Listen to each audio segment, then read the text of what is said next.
Pacar presiden tidak tahu bahwa saya telah mengikatkan sistem. Asalkan saya menyelesaikan 100 hal untuknya tanpa syarat, saya bisa dihidupkan kembali. Pacar saya di dunia nyata. Saya menahan tatapan dinginnya. Dalam 5 tahun, saya telah menyelesaikan 99 hal. Sampai saat saya melakukan hal yang ke-100. Dia menyerahkan saya sebuah dokumen. Karena sudah masuk penjara. Kamu mau? Kalau begitu ini, kamu juga mau. Tulisan besar yang menyala di atas dokumen. Perjanjian sumbangan hati sukarela. Saya menunduk dan langsung melihat Wang Ruyu. Mata dinginnya. Hao Ming memiliki penyakit jantung. Selama ini hanya jantungmu yang cocok. Tenang saja. Jika kamu menyumbangkan hati, kamu juga tidak akan mati. Saya sudah di luar negeri. Telah dibuatkan untukmu sebuah jantung buatan. Mempertahankan kehidupan dasar tidak menjadi masalah. Asalkan kau mau menyumbangkan jantungmu untuk Hao Ming. Aku akan menikahimu. Melihatku terdiam lama. Wen Ruxue masih ingin berbicara. Tapi melihatku tiba-tiba menatap. Mataku penuh dengan senyuman. Baiklah. Aku Juan Wen Ruxue. Pupil sedikit bergetar. Kamu benar-benar mau. Aku masih tersenyum lembut menjawab. Asalkan itu adalah permintaanmu. Aku bersedia untuk melakukannya.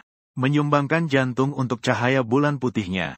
Ini adalah hal ke-100 yang aku buat untuknya. Setelah selesai, aku bisa menghidupkan kembali kekasih dan pergi sepenuhnya. Tanpa menunggu dia berbicara. Aku sudah menandatangani tanpa ragu. Wen Ruxue menambahkan. Operasi dijadwalkan 2 minggu lagi. Saya akan mengatur semuanya. Tidak akan membuatmu terlalu sulit. Saya mengangguk sambil tersenyum. Namun hati saya penuh dengan kelegaan. 3 hari lagi adalah ulang tahun Lu Haoming. Tempat pesta adalah di kapal pesiar mewah yang dibeli Wen Ruxue untuk Lu Haoming. Dengar-dengar semua dekorasi pesta dirancang langsung oleh Wen Ruxue. Ratusan mawar merah, coklat kustom bertuliskan nama Lu Haoming, dan kembang api yang cukup untuk menerangi seluruh kota. Semua menunjukkan ketulusannya. Dan di tengah sorotan, Wen Ruxue bahkan di tengah tepuk tangan dan sorakan, mengeluarkan koleksi bernilai ratusan juta dari abad sebelumnya. Gelang bernama Hati Cinta Sejati. Dikenakan di pergelangan tangannya. Sekejap ruangan menjadi gempar. Ini adalah gelang yang pernah dipakai oleh Putri Diana dari Inggris, kan? Dengar-dengar baru-baru ini Sotheby's mengadakan lelang. Dibeli oleh seorang bos besar. Katanya untuk diberikan kepada orang yang dicintainya. Tak disangka bos itu adalah Pak Wen. Cinta Pak Wen kepada Tuan Lu selama ini benar-benar terlihat jelas. Dia kaya, berkuasa, dan tampan, serta sudah diam-diam melindungi begitu lama. Untuk mencari sumber baru, hampir mengguncang seluruh kota. Saya rasa kalau bukan karena saya tidak cocok, di sudut yang tidak terjangkau oleh cahaya, saya hanya melihat segala sesuatu di depan saya. Saat saya pikir hari ini akan berlalu dengan tenang, Lu Haoming tiba-tiba melewati orang-orang dan berjalan ke arah saya. Dengan nada yang hanya bisa didengar oleh kita berdua, dia berkata dingin. Pelajaran terakhir Gu Xian. Apakah kamu masih belum cukup? Masih berani datang? Hari ini saya akan benar-benar membuat kamu tahu. Terus membayangi kakak kelas akan menjadi keputusan yang sangat salah. Suara itu jatuh. Dia langsung menarik gelang di pergelangan tangannya. Lalu melemparkannya ke laut. Kemudian dia berpura-pura terkejut. Dengan sekali dorong, dia mendorongku pergi. Tuan Gu, apakah kamu gila? Meskipun kamu cemburu pada kakak senior yang begitu baik kepadaku, tidak seharusnya melemparkan gelang itu ke laut. Orang-orang segera tertarik pada suaranya. Wen Ruxue bahkan tampak lebih cemas dan melindungi. Lu Haoming, apa yang terjadi? Apakah dia membuli kamu lagi?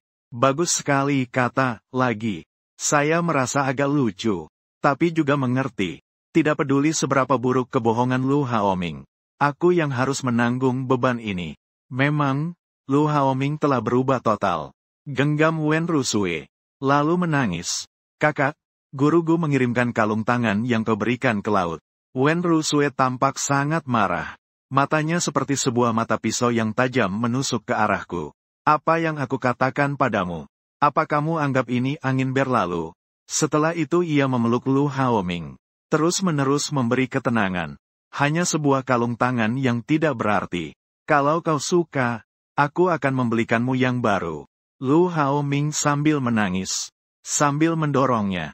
Hendak melompati pagar untuk melompat ke laut. Tidak, kalung tangan ini memiliki makna yang berbeda bagiku.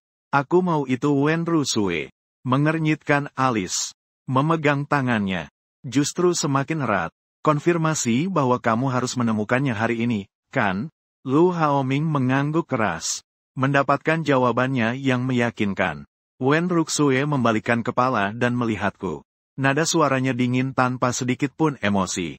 Kalau begitu, siapa yang kehilangan? Siapapun yang kehilangan, harus turun untuk mencarinya.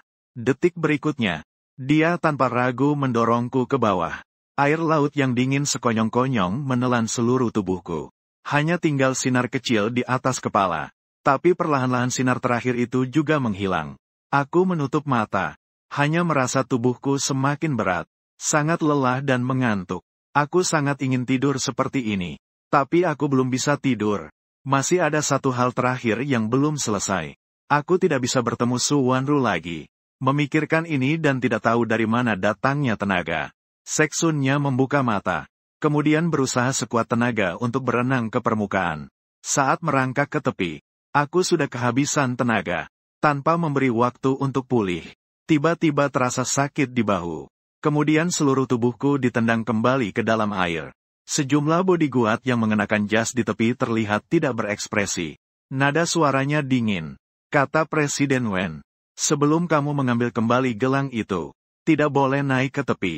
Aku tersedak air beberapa kali. Baru sedikit tenang. Sepertinya jika hari ini aku tidak bisa menemukan gelangnya, masalah ini tidak akan mudah selesai. Tak berdaya. Aku hanya bisa terus-menerus menyelam. Setelah 3 jam penuh, naik dan turun berkali-kali. Akhirnya aku menemukan gelang yang dibuang oleh Lu Haoming. Ketika ke darat, seluruh tubuhku terasa beku dan tidak punya rasa. Jari-jariku bahkan menjadi pucat karena direndam air. Pengawal memberinya sepasang pakaian. Memintanya untuk mengganti sendiri sebelum keluar. Aku menggigil sambil memegang pakaian dan berjalan sendiri ke toilet. Saat itu sepertinya ada orang lain yang masuk. Suara orang itu sangat familiar. Ketika didengar lebih jelas, ternyata itu adalah Lu Haoming dan kelompok saudara-saudaranya. Wen Zong Haoming. Sungguh, aku sangat mencintaimu. Gelang yang sangat mahal itu. Dia bilang akan memberikannya. Kamu menangis. Dia merasa sakit hati. Sampai-sampai ingin memberikan nyawanya untukmu. Sebelumnya kamu bilang hanya menganggap dia sebagai kakak. Pergi ke luar negeri dengan mantanmu.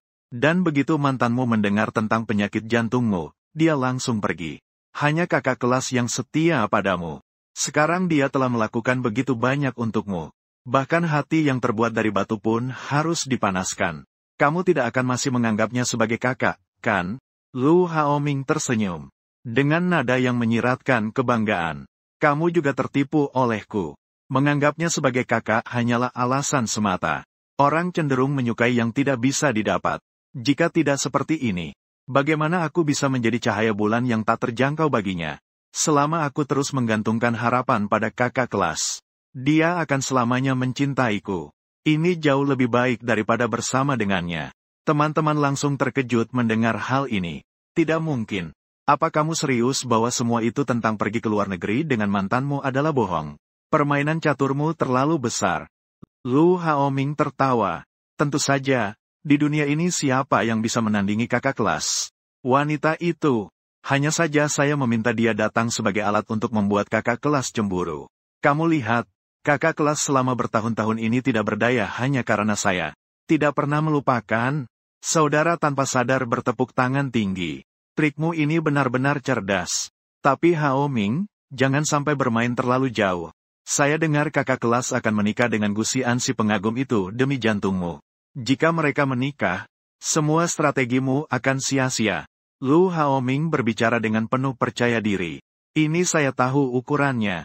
Apalagi kakak kelas tidak memikirkan pria itu. Beberapa hari yang lalu, saya dengan sengaja menamparkan diri saya sendiri 3 kali. Dia membalas dengan 30 tamparan. Hari ini saya kembali melemparkan gelang ke laut. Dia tanpa berpikir langsung menendangnya ke dalam air. Saat ini bahkan belum muncul. Saya punya banyak cara untuk mengganggunya. Tenang saja. Saya pasti tidak akan membiarkan mereka menikah. Suara keduanya perlahan menjauh. Sampai toilet benar-benar kembali tenang. Baru saya perlahan keluar dari dalam. Masih memegang ponsel yang sedang merekam. Ternyata yang disebut cahaya bulan juga cuma begitu. Saya menekan tombol pematikan rekaman. Melihat rekaman lengkap yang sudah direkam semua. Tersenyum sinis. Ini saja sebagai hadiah terakhir saya untuk Wen Ruxue sebelum pergi. Saat kembali ke rumah sudah larut malam. Saya lelah membuka pintu. Sekilas melihat wanita yang duduk di sofa. Kaki panjang bersilang. Dengan wajah yang dingin. Tatapannya mendalam memperhatikannya. Melihat dia muncul. Wen Ruxue sedikit terlihat lebih serius. Aku sudah memperingatkanmu. Mengapa kamu masih ingin menargetkan Hao Ming? Ternyata dia sudah duduk di ruang tamu menunggu. Hanya untuk menanyakan aku. Memikirkan rekaman di ponselku.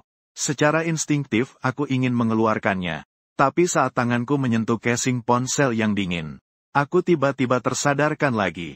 Dengan cinta Wen Ruxue kepada Lu Haoming saat ini, faktanya ada di depan mata. Dia juga tidak akan mempercayainya. Mungkin dia malah mengira aku melakukan trik. Waktu terbaik rekaman ini muncul adalah setelah aku mati. Karena orang mati tidak akan berbohong.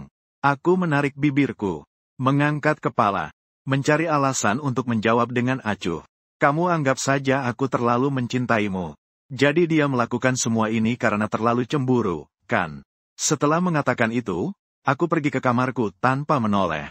Meninggalkan Wen Ruxue yang terlihat agak bingung. Melihat punggungku. Dengan tenang terhanyut dalam pikirannya. Hari berikutnya adalah ulang tahun Su Wanru. Pagi-pagi sekali Wen Ruxue keluar. Bagi aku itu adalah momen yang baik.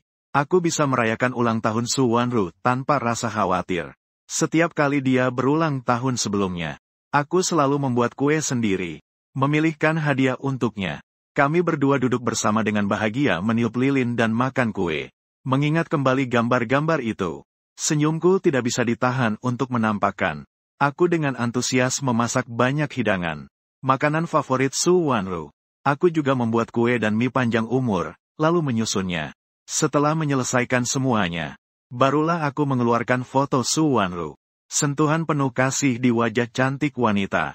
Selamat ulang tahun. Belum sempat memanggil nama Su Wanru. Pintu besar tiba-tiba didorong terbuka. Wen Ruxue melangkah masuk dengan langkah besar. Tatapan kita bertemu. Suasananya agak canggung. Aku sedikit panik mengumpulkan foto-foto. Sementara Wen Ruxue melihat segala sesuatu di depan. Jelas terkejut. Dan kemudian warna matanya tiba-tiba menjadi lebih serius. Bagaimana kamu tahu hari ini ulang tahunku? Aku Chen mengingat sistem yang pernah memberitahuku. Tentang informasi Wen Ruxue. Ya, hari ini juga ulang tahun Wen Ruxue. Keluarga Wen memiliki 2 putri. Wen Ruxue berkarakter dingin. Dan sebagai kakak yang lebih tua, sejak kecil diabaikan. Dia dan adiknya hanya terpaut 1 hari untuk ulang tahun. Orang tua selalu hanya ingat ulang tahun adiknya, tapi melupakan ulang tahunnya. Hingga kemudian, orang tua dan adik meninggal dalam kecelakaan mobil. Dan sebelum meninggal, kedua jenazahnya bahkan hanya memeluk adiknya. Sejak saat itu, dia tidak pernah merayakan ulang tahunnya lagi. Bahkan, dengan teman masa kecilnya, Lu Haoming, juga tidak pernah ingat ulang tahunnya. Jadi saat ini, Wen Ruxue melihat semua ini. Jelas merasa sedikit bingung. Saya tidak tahu harus berkata apa. Saya tentu tidak bisa mengaku bahwa saya sama sekali tidak merayakan ulang tahunnya. Jadi hanya bisa diam. Tapi di mata Wen Ruxue, justru menganggap saya menyetujuinya. Dengan 1 langkah demi 1 langkah ke tepi meja. Mata gelap seperti tinta sedikit bergetar. Dia yang selalu dingin dan kurang perasaan. Saat ini, ekspresinya tanpa sadar menunjukkan emosi yang berbeda. Pelayan di belakangnya segera setuju melihat situasi ini. Tuan Wen telah menyiapkan kejutan untuk Anda. Ini adalah hasil kerja keras Tuan Gu yang telah membuatnya sepanjang hari. Semua itu dikerjakan olehnya sendiri. Tidak ada yang membantu. Saya melihat dia hampir saja melukai tangannya. Pelayan Zhang Ma dan saya memiliki hubungan yang baik. Selama bertahun-tahun saya telah memberi perlakuan yang baik kepada Zhang Ma. Bahkan sering membantunya dalam pekerjaan. Jadi, seringkali dia akan membantu berbicara untuk saya. Saat ini, dia berusaha untuk mendekatkan hubungan kami. Tentu saja dia membantuku dengan mengatakan hal-hal baik seperti salju. Di wajahnya ada kebingungan sejenak. Sejenak kemudian baru dia tersadar. Dia berkata dingin, "Jangan lakukan lagi. Jangan buat hal-hal ini untuk saya lagi." Meskipun begitu, tapi dia tetap duduk, mengambil mie panjang umur yang ada di samping. Masih ingat saat kecil, dia selalu sangat iri dengan mie panjang umur yang dibuat ibu untuk adiknya. Tapi sampai dia meninggal, dia tidak pernah bisa memakannya sekalipun.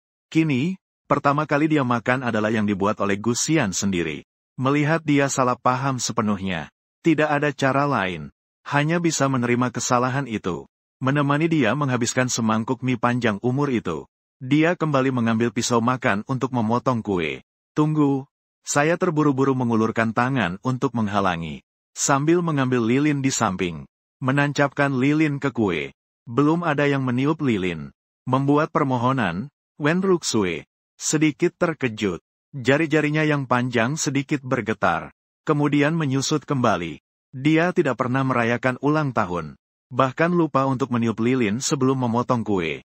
Lupa untuk membuat permohonan. Setelah lilin dinyalakan, saya mendorongnya. Biarkan dia membuat permohonan. Dia dengan dingin mengatakan itu merepotkan. Akhirnya, dia tetap berbisik untuk membuat permohonan. Sangat berharap operasi Haoming sukses. Tanpa khawatir setiap tahun. Saat suaranya jatuh, tatapannya tanpa sadar terarah ke samping. Wajah saya, melihat cahaya di mataku memudar. Hatiku tidak bisa tidak menjadi kacau sedikit. Dia mencemberut. Dengan cara yang tidak terduga, dia menambahkan satu kalimat lagi. "Semoga operasi kamu juga sukses. Aman dan lancar. Saatnya untuk merayakan ulang tahun. Ini sudah menuju akhir." Dia berdiri dan berniat untuk pergi. Tapi tepat pada saat ini, lampu gantung di atas kepala tiba-tiba jatuh tanpa peringatan.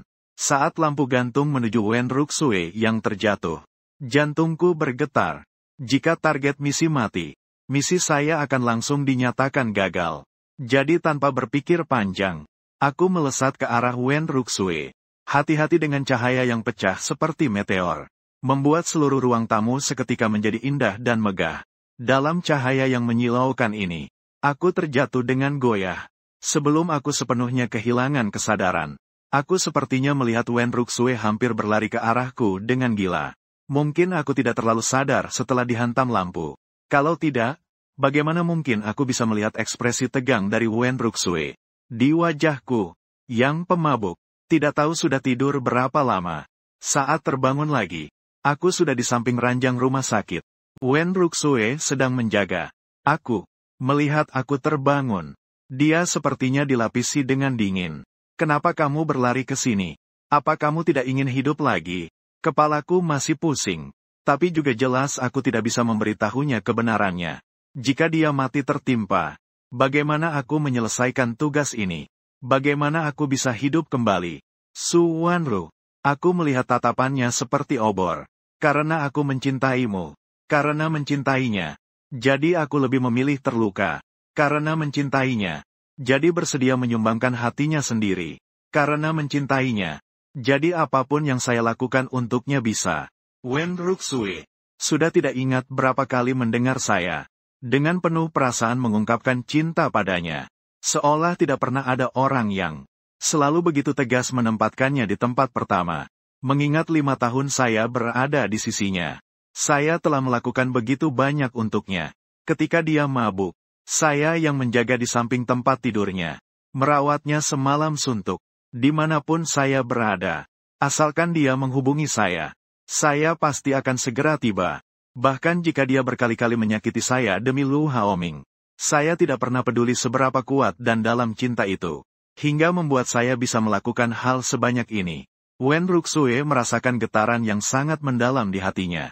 Akan mulai mengatakan sesuatu. Pintu tiba-tiba didorong terbuka dengan terburu-buru. Kakak tidak baik-baik saja.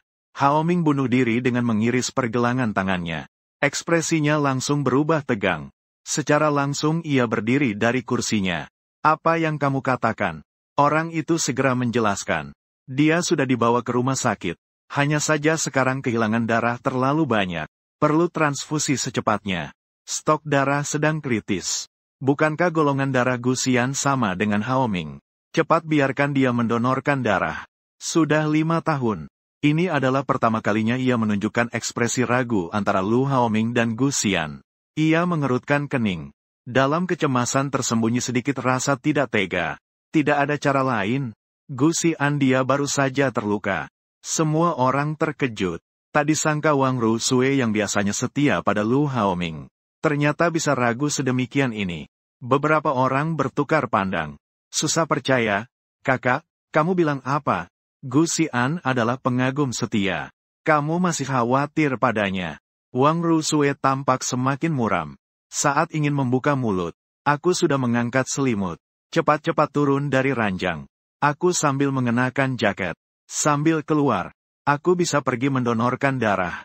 Dalam momen ini, tentu saja nyawa Lu Haoming lebih penting dariku. Bagaimanapun juga jika dia mati, tugasku tidak akan selesai. Aku tidak merasa sedih.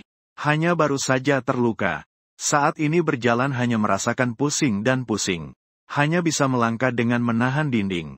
Melihat bayanganku yang terhuyung-huyung pergi. Hati yang lembut seperti salju tiba-tiba terasa nyeri tanpa alasan. Ini adalah pertama kalinya dia merasakan sakit hati karena aku. Dia hanya merasa ini sangat absurd. Padahal orang yang paling penting dalam hatinya adalah Lu Haoming. Tapi dia malah merasa sakit hati karena pria lain. Mungkin itu rasa bersalah. Dia hanya merasa bersalah terhadapku. Lagi pula, aku baru saja menyelamatkan nyawanya. Wajar saja jika dia merasa iba padaku. Wen Ruxue berkali-kali memberitahu dirinya sendiri. Segera mengikutiku ke tempat donor darah. AC di ruang donor darah sangat dingin. Gusian mengenakan satu lapisan tipis. Tubuhnya tidak bisa menahan getaran. Di samping Wen Ruxue, melihat gerakan perawat yang tidak begitu lembut, alis tidak bisa tidak menyusut lebih dalam. Cukup, seberapa banyak lagi yang harus diambil? Apakah tidak terlalu banyak? Saya menentai kepala dan berkata dengan serius. Tenang saja. Dokter pasti punya ukurannya. Tidak akan mempengaruhi operasi donasi jantung beberapa hari ke depan. Wen Rusue tepat ingin membuka mulut untuk menjelaskan. Dia tidak bermaksud demikian. Perawat sudah mencabut jarum dengan baik. Sekali banyak diambil darahnya. Istirahat dengan baik selama beberapa hari ini. Jangan berolahraga berat. Saya mengucapkan terima kasih dengan pelan. Kemudian bangkit dengan wajah pucat. Menuju Wen Rusue untuk mengusirnya. Membuat saya lelah. Ingin kembali ke kamar untuk istirahat. Kau pergi ke gelang. Tuan Lu. Setelah mengatakan kalimat ini, dia bahkan tidak menunggu Wen Ruxue untuk merespons. Melainkan menekan lengannya. Dengan lambat berjalan keluar menuju pintu. Entah kenapa, di dalam hati Wen Ruxue ada rasa yang tidak enak. Dia tidak bisa menjelaskannya seperti apa perasaannya itu. Hanya tahu bahwa dadanya terasa seperti ditekan batu. Menyebabkannya merasa tertekan. Hampir membuatnya sulit bernapas. Beberapa hari ke depan aku dirawat di rumah sakit. Pas sekali aku juga akan segera menjalani operasi. Di rumah sakit lebih mudah. Sekali-sekali perawat datang untuk memeriksanya. Aku masih bisa mendengar beberapa gosip tentang Wen Ruxue dan Lu Haoming. Kamu tahu pasien di ruang VIP itu? Pestanya cukup megah. Kamu bilang Tuan Lu. Seluruh rumah sakit siapa yang tidak tahu tentang Wen dari grup Wen? Dia benar-benar memiliki perasaan yang dalam. Tolong panggil direktur untuk memeriksa dia secara langsung. Tidak hanya menyewa seluruh lantai ruangan VIP. Hanya ada dia sebagai pasien. Ya, terakhir kali saya datang untuk membawa obat. Melihat langsung sosok dewa dingin di depan orang. Memegang kue. Dengan lembut membujuknya untuk makan. Jika seumur hidup saya bisa punya kekasih seperti ini yang memperlakukan saya begitu. Saya bahkan rela mati. Setiap kali mendengar ini, saya diam-diam menutup mata. Mengabaikan kata-kata mereka. Saya tidak perlu mengagumi siapapun. Su Wanru saya adalah wanita terbaik di dunia ini. Segera, saya akan segera bertemu orang yang ingin saya temui. Hari untuk menjalani operasi semakin dekat. Namun, Wen Ruxue menjadi agak aneh. Dia akan datang ke ruang perawatan setiap hari untuk melihat saya. Bahkan akan membawa makanan favorit saya. Kebanyakan takut saya akan berubah pikiran. Jadi dalam beberapa hari terakhir ini akan sangat perhatian kepada saya. Sebenarnya dia tidak perlu melakukan ini. Saya lebih memperhatikan operasi kali ini daripada dia. Sudah terbaring di tempat tidur terlalu lama. Gu Xian tidak bisa menahan diri untuk bangun dan berjalan. Sampai di sudut tangga, tepat mendengar suara beberapa orang berdebat. Saya tidak tertarik dengan privasi orang lain. Sedang berencana untuk pergi. Namun tiba-tiba mendengar namanya sendiri. Ternyata itu Wen Ruxue dan beberapa temannya. Sedang bertengkar karena masalah Lu Haoming. Apa? Kakak tingkat, kamu sebenarnya berpikir apa? Bukankah kamu selalu menyukai Haoming? Sekarang dia memaksa dengan ancaman kematian. Supaya kamu tidak menikah dengan Gu Xian. Kenapa kamu masih ragu-ragu untuk menjawab? Diam selama-lama. Suara dingin seperti salju akhirnya perlahan terdengar. Aku tidak akan menikahinya. Kalau dia tidak mau Juan Zhen Mi Ban. Orang lain langsung menghela napas lega. Sambil mengejek, tenang saja. Selama ini Gu Xian sangat mencintaimu. Kita semua melihatnya. Meskipun kamu tidak menikahinya, dia pasti akan Juan juga. Lagi pula, dengan begitu kamu tidak perlu mengorbankan kebahagiaanmu sendiri. Haoming juga mungkin saja. Bukankah kamu selalu menyukai Haoming? Aku jelas melihat bagaimana pandangannya terhadapmu berbeda beberapa hari ini. Kamu begitu setia. Siapa yang bisa bertahan? Meskipun Haoming tidak mau mengakuinya. Tapi dia pasti sudah jatuh cinta padamu. Mereka terus berbicara tanpa henti selama-lama.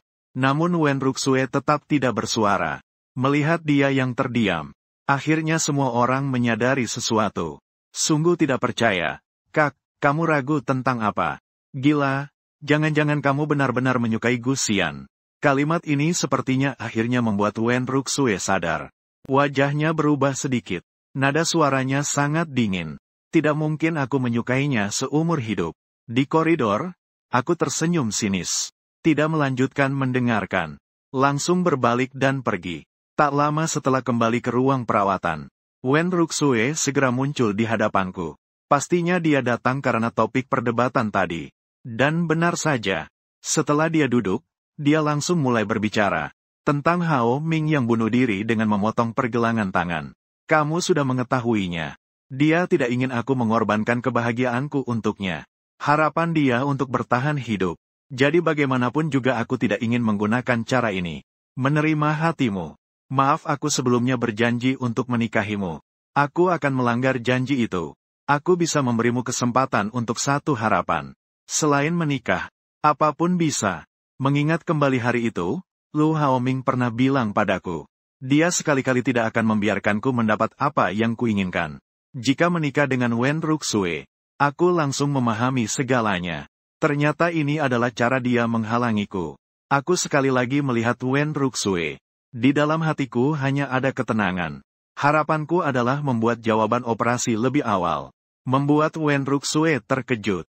Diam cukup lama hingga bisa kembali berpikir. Itu adalah harapanmu. Satu-satunya harapanmu adalah membuat operasi lebih awal. Aku mengangguk. Tatapan tidak mengandung pikiran lain.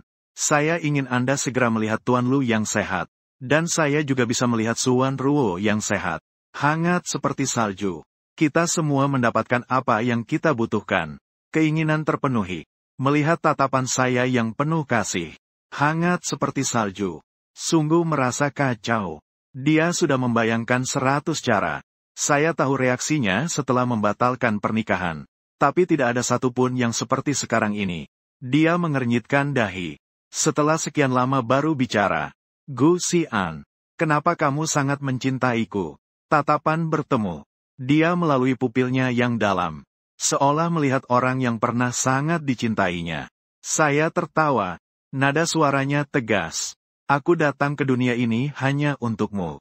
Kata-kata ini adalah kebenaran. Makna keberadaanku di dunia ini adalah dia, Wen Ruxue. Tapi dia menganggap itu hanya pengakuan cintaku. Tatapannya tak bisa tidak berkilau sedikit. Setelah lama baru sampai. Setelah operasi donasi jantung selesai. Aku menyiapkan kejutan untukmu. Sebagai kompensasi untukmu. Aku tersenyum lirih. Kemudian mengambil sebuah kotak dari samping tempat tidur dan menyerahkannya di hadapannya. Bagaimana ini bisa begitu cerdik? Aku juga menyiapkan kejutan untukmu. Wen Ruxue tertegun sejenak. Baru mau membuka. Aku segera mengulurkan tangan dan menghentikannya. Buka setelah operasiku selesai. Wen Ruxue bingung. Jadi, mengapa? Karena hanya hari itu yang akan lebih mengejutkan. Di dalam kotak hadiah hanya ada sebuah pena rekaman. Itu adalah percakapan terakhir Lu Haoming dan sekelompok saudaranya. Ini adalah hadiah yang saya berikan padanya. Sebagai 30 tamparan saya. Dan juga sebagai balasan setelah berendam di laut selama 3 jam. Wen Ruxue tidak mendengar suara dalam nada saya. Segera akan melakukan operasi. Dia juga tidak ingin berdebat dengan saya tentang hal kecil ini. Dia memegang kotak itu erat-erat dan mengangguk. Pada hari operasi, saya mengenakan pakaian bedah putih. Dorong oleh perawat masuk ke ruang operasi. Saat perpisahan, Wen Ruxue berdiri di koridor. Melihat sosok saya yang pergi.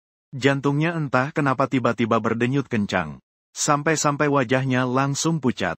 Seolah ada sesuatu yang penting dalam hidupnya. Saat ini sedang perlahan-lahan menghilang. Dia untuk pertama kalinya kehilangan kontrol dan maju untuk menariknya. Dokter yang akan segera masuk ruang bedah. Dan jantung buatan tidak akan ada masalah.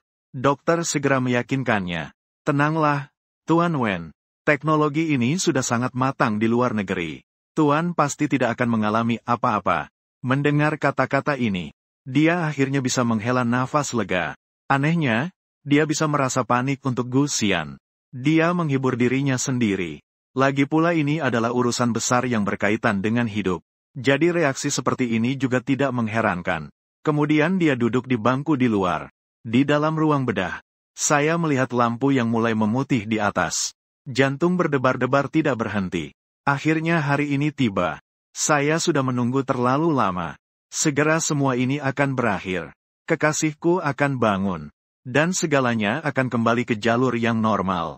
Lama-kelamaan suara di telinga mulai menjadi gaduh. Segera setelah itu aku sepenuhnya kehilangan kesadaran. Tidak tahu sudah berapa lama. Operasi pengangkatan jantung berhasil. Dan akhirnya suara yang familiar terdengar di telingaku. Selamat, misi pelayan telah selesai. Kekasih berhasil dihidupkan kembali.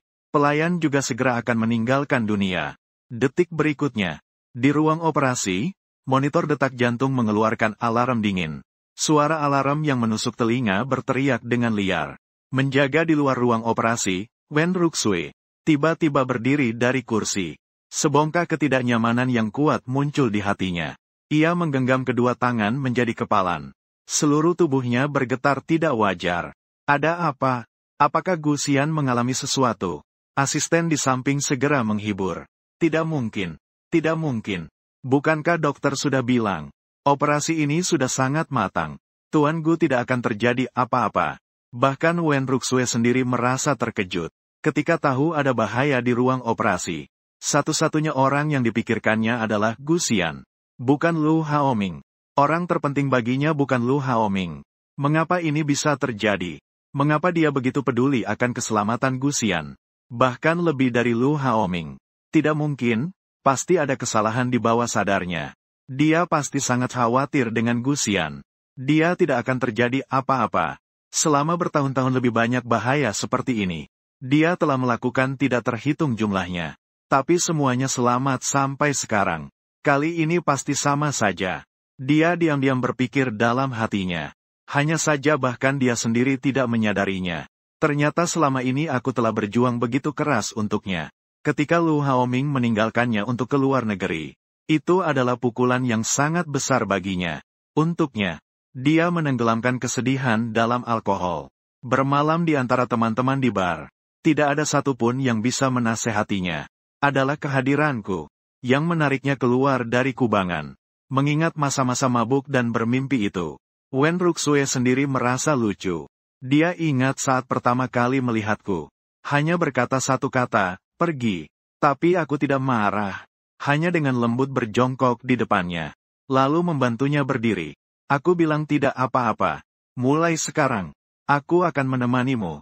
Kehadiranku adalah untuk membuatmu bahagia. Wen Ruxue. Jantungnya berdenyut nyeri. Sakitnya membuatnya hampir tidak bisa bernapas. Sejak kapan? Posisi perawat di hatinya sudah menjadi begitu penting. Kata-kata yang kuucapkan sebelum aku masuk ke ruang operasi. Berkali-kali terngiang di depan matanya. Seperti mantra. Yang membuatnya tidak bisa tenang. Mengapa kau merasa seperti ini? Kata-kataku terasa seperti perpisahan dengannya. Pintu ruang operasi. Tiba-tiba didorong keras oleh seseorang. Dokter melepas masker. perlahan melangkah keluar. Dia melihat ke arah Wen Ruxue. Wajahnya serius. Nona Wen, dengan sangat menyesal kami memberitahukan Anda, Tuan Gu karena reaksi penolakan. Selama operasi tidak berhasil diselamatkan, telah meninggal dunia. Anda sebelumnya mengingatkan, apapun yang terjadi, harus memastikan keamanan Tuan Lu. Anda bisa tenang, operasi Tuan Lu sangat sukses. Wen Ruxue sama sekali tidak mendengar apa yang diucapkan setelahnya. Di telinganya hanya terus terbayang kalimat itu. Gu Xian tidak berhasil diselamatkan telah meninggal. Meninggal? Apa maksudnya? Dia bilang Gu Xian sudah mati. Wen Ruxue hanya merasa kepalanya seperti dihantam petir. Mengguncang seluruh tubuhnya. Tidak mungkin. Ini tidak mungkin, seperti orang gila. Dia tiba-tiba maju dan menarik kera dokter. Kedua matanya merah seolah ingin menangis. Apa kau bilang Gu Xian sudah mati? Siapa yang bilang padamu? Dokter itu terkejut dengan reaksinya. Terus-menerus meminta maaf. Maaf. Wen Zong, kami sudah berusaha sebaik mungkin. Tolong sabar ya. Dia hampir sepenuhnya kehilangan akal. Di mana Gu Xian? Aku ingin dia muncul di hadapanku sekarang. Jelas saat operasi. Dia berjanji Gu Xian akan baik-baik saja. Kenapa harus bohong kepadanya? Jika Gu Xian sampai terjadi sesuatu, dia akan membawa seluruh orang di rumah sakit ini bersamanya. Begitu selesai berbicara, dia mendorong orang-orang di sekitarnya, langsung menerjang ke ruang operasi. Di ruang operasi yang dingin, cahayanya putih menakutkan. Dokter dan perawat terkurung di satu sisi, memperhatikan kemarahan Wen Ruxue, menggigil tanpa henti. Mereka juga tidak menyangka operasi kali ini akan gagal. Apalagi tidak menyangka dia yang biasanya tidak peduli padaku akan begitu marah setelah mendengar kabar kematianku. Bukankah dia bilang orang terpenting baginya adalah Lu Haoming? Mengapa setelah operasi selesai, dia bahkan tidak meliriknya? Wen Ruxue melangkah pelan menuju meja operasi yang tertutup kain putih. Kaki terasa berat seperti dipenuhi timah. Dia tidak pernah memikirkan bahwa suatu hari akan ada pemandangan seperti ini. Bertemu. Badan yang tertutup kain putih itu adalah Gu Xian. Entah mulai kapan, dia bisa jadi sejelek ini. Masih ingat saat pertama kali melihatku. Wajahku bulat dan jika tersenyum, ada dua lekukan kecil di pipiku. Sebau rasa sakit yang kuat menyerang. Jantungnya seolah-olah mau pecah. Hanya satu kalimat yang tersisa di benaknya. Berulang kali terputar. Gu Xian sudah meninggal. Batu besar di dadanya. Akhirnya tidak bisa lagi ditahan. Ia menutupi dadanya. Tiba-tiba meludahkan darah. Segera setelah itu ia pingsan. Dan di dunia lain, aku perlahan terbangun. Aku seperti telah bermimpi sangat panjang. Dalam mimpi itu, aku kehilangan orang yang paling aku cintai. Dan kemudian tinggal di samping wanita lain selama 5 tahun penuh. 5 tahun itu terasa sangat lama. Begitu lama aku hampir tidak bisa bertahan. Untungnya saya akhirnya menyelesaikan tugas. Sepenuhnya kembali ke dunia saya sendiri. Dengan cahaya yang menerangi ruangan, saya benar-benar membuka mata. Mengamati dekorasi rumah. Tata letak yang familiar. Pohon sikamor di luar jendela. Daunnya sudah menguning. Bunga narcis di ambang jendela sudah kering. Saya benar-benar kembali. Saya dengan gembira melompat dari tempat tidur. Saya ingat momen terakhir. Sistem memberitahunya. Tugas saya berhasil. Jadi Su Wanru juga bangkit. Memikirkan ini, hati saya hampir melompat dari dada. Saya berlari cepat keluar dari ruangan. Menyebut nama Su Wanru. Wanru, kau di mana? Begitu memikirkan bisa bertemu Su Wanru, aku merasa sangat senang sampai tidak memperhatikan apa-apa. Tapi aku sudah mencarinya lama dan tidak melihat bayangan Su Wanru. Aku mengambil ponsel dan menelepon Su Wanru. Tidak ada yang mengangkat. Melihat keadaan ruangan yang kosong, hati yang awalnya ceria tiba-tiba menjadi dingin. Apakah sistem menipunya? Atau ini hanyalah mimpi yang aku buat? Tidak ada sistem sama sekali. Su Wanru juga tidak akan hidup kembali. Aku terkulai lemas di tanah. Air mata mengalir tak terkontrol. Mengapa? Mengapa Tuhan memperlakukannya seperti ini? Apakah ini benar-benar hanya mimpi? Tapi kenangan 5 tahun itu begitu nyata. Aku tidak percaya. Hanya merasa jiwaku telah diambil.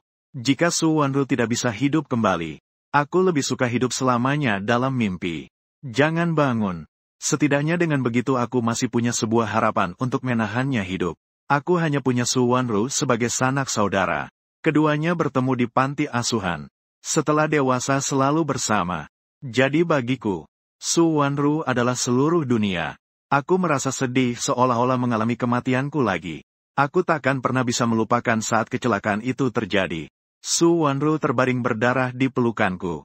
Seandainya bukan karena Su Wanru mencoba menyelamatkanku, dia tidak akan ditabrak mobil. Semua ini adalah salahku. Aku menggulung diri di tanah. Menangis tak bisa ditahan. Jika ia tidak bisa dihidupkan kembali, mengapa harus menipu diri sendiri dengan cara seperti ini? Apakah mempermainkanku itu menyenangkan? Memberiku harapan lalu menghancurkannya sepenuhnya. Benarkah? Jika sistem ingin melihat saya menderita hingga mati, maka saya akan memenuhi permintaannya. Saya berdiri dari lantai menuju ke meja kopi. Dengan pisau buah, perlahan mendekati pergelangan tangan saya.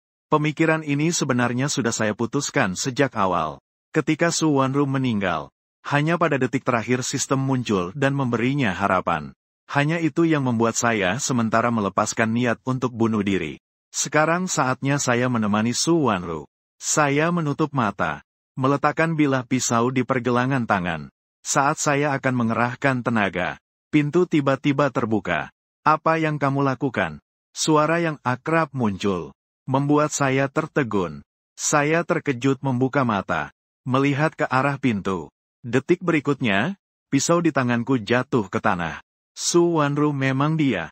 Dia masih sama seperti 5 tahun yang lalu. Hanya wajahnya yang tampak sedikit dingin. Sinar matahari menyoroti wajahnya, seolah dilapisi tepi emas, membuatnya tampak seperti dewa yang turun. Aku tidak pernah merasa sepenuh ini.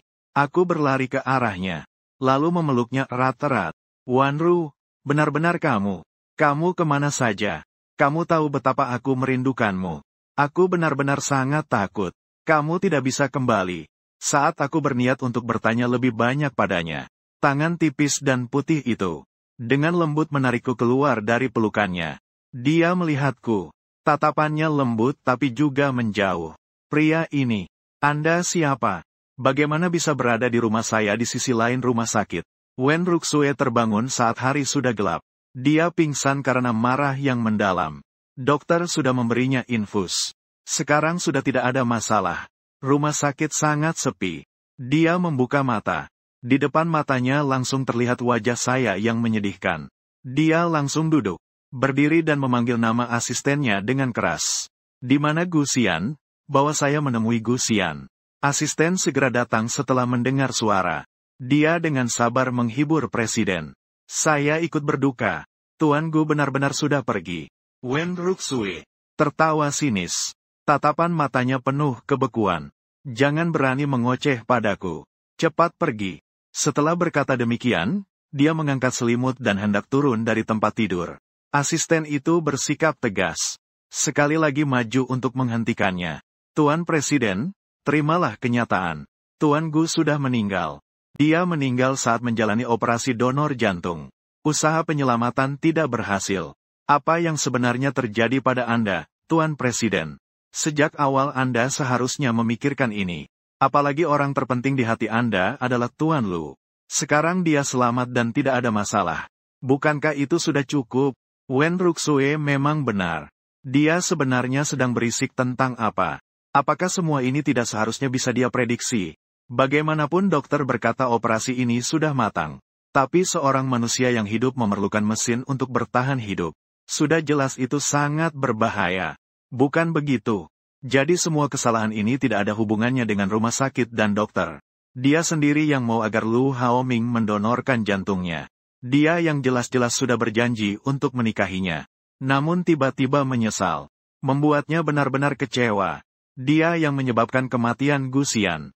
Seharusnya dia yang ikut dikuburkan. Ada orang lain. Dia terkulai lemah di tempat tidur. Tiba-tiba teringat alasan yang aku berikan sebelum masuk ruang operasi. Itu adalah kejutan yang aku berikan untuknya. Dia belum sempat melihatnya. Memikirkan hal itu. Dia segera memerintahkan asisten untuk membawakan kotak itu.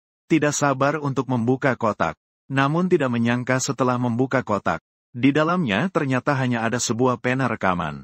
Dia gemetar mengambil pena rekaman itu. Seluruh tubuhnya tidak bisa berhenti bergetar. Apakah di dalamnya adalah pesan terakhir yang dia tinggalkan untuk dirinya sendiri? Memikirkan suaranya, dia tidak bisa menahan rasa sakitnya. Dia telah melakukan persiapan mental untuk waktu yang lama.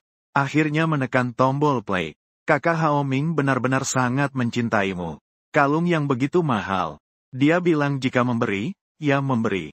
Kau menangis. Dia merasa sakit hati. Hampir ingin memberikan nyawanya untukmu. Sebelumnya kau bilang hanya menganggapnya sebagai kakak. Pergi ke luar negeri dengan mantanmu. Karena mendengar kau punya penyakit jantung, dia langsung pergi. Hanya kakakmu yang setia padamu. Sekarang dia telah melakukan begitu banyak untukmu. Bahkan hati yang terbuat dari batu pun harus dipanaskan. Kau tidak mungkin masih menganggapnya sebagai kakak, kan? Bagaimana kau juga bisa ditipu olehku? Menganggapnya sebagai kakak hanya alasan belaka. Orang suka yang tak bisa didapatkan. Tidak begitu. Bagaimana saya bisa jadi cahaya bulan yang tak terjangkau olehnya? Asalkan saya terus menggantungkan diri pada kakak kelas. Dia akan selamanya mencintai saya. Ini jauh lebih baik daripada bersamanya. Tentu saja tidak ada wanita lain di dunia ini yang sebanding dengan kakak kelas. Wanita itu hanyalah alat yang saya cari untuk membuat kakak kelas cemburu. Kamu lihat, kakak kelas selama ini tidak santai karena saya. Masih teringat, kan? Strategi ini sangat cerdas. Tapi Haoming, jangan terlalu berlebihan. Saya mendengar kakak kelas demi hatimu harus peduli pada Xian. Orang yang terobsesi itu sudah menikah. Kalau mereka menikah, rencanamu ini akan sia-sia. Lu Haoming lahir percaya diri. Saya tahu batas saya. Terlebih lagi, kakak kelas tidak peduli pada pria itu. Beberapa hari yang lalu, saya sengaja memberi diri saya 3 tamparan. Dia bahkan membalasnya dengan 30 tamparan. Hari ini saya lagi-lagi melemparkan gelang ke laut. Dia tidak berpikir panjang dan langsung menendangnya ke air. Sekarang dia masih belum muncul. Saya punya banyak cara untuk mengganggunya. Tenang saja. Saya pasti tidak akan membiarkan mereka menikah. Suara Lu Haoming terasa begitu asing saat itu. Dia mendengarkan rekaman tersebut berulang kali. Kedua tangannya menggenggam rekaman itu erat-erat. Sendi-sendi jarinya menjadi pucat. Sungguh konyol, sangat konyol. Ternyata semua ini adalah rencananya. Hanya untuk membuatnya jatuh cinta padanya sepenuhnya. Dia bisa melakukan hal seperti ini. Apa dia tidak tahu bahwa cinta yang dia miliki padanya sudah cukup untuk bisa mencintainya? Mengasuhnya seumur hidup, apa dia tidak tahu bahwa setelah meninggalkannya dan pergi ke luar negeri, betapa sakitnya dia di waktu itu? Jadi di mata Lu Haoming, dia sama sekali tidak penting. Dia benar-benar dibutakan oleh minyak babi sampai percaya padanya. Mengingat kembali apa yang dia lakukan untuknya. Dia bahkan membiarkan pengawalnya menjatuhkan 30 tamparan keras ke wajah Gusian. Dan malam itu, dia mengabaikan bahaya bagi hidupnya. Membiarkannya terendam di laut selama 3 jam penuh. Dia adalah jenis algojo seperti apa? Setan seperti apa yang bisa melakukan hal seperti ini padanya? Wen Ruxue hampir gila. Yang lebih membuatnya hancur adalah Gusian selalu disalahpahami, difitnah, tetapi tidak pernah mengeluh. Bajingan dia benar-benar bajingan. Wen Ruxue mengepalkan tangan, menamparkan dinding di depannya dengan keras. Darah segera mengalir di sepanjang dinding putih bersih. Boleh jadi seperti ini. Dia masih seperti tidak merasakan sakit. Pukulan demi pukulan dengan kerasnya dijatuhkan. Kalau saja waktu bisa diulang. Betapa bagusnya.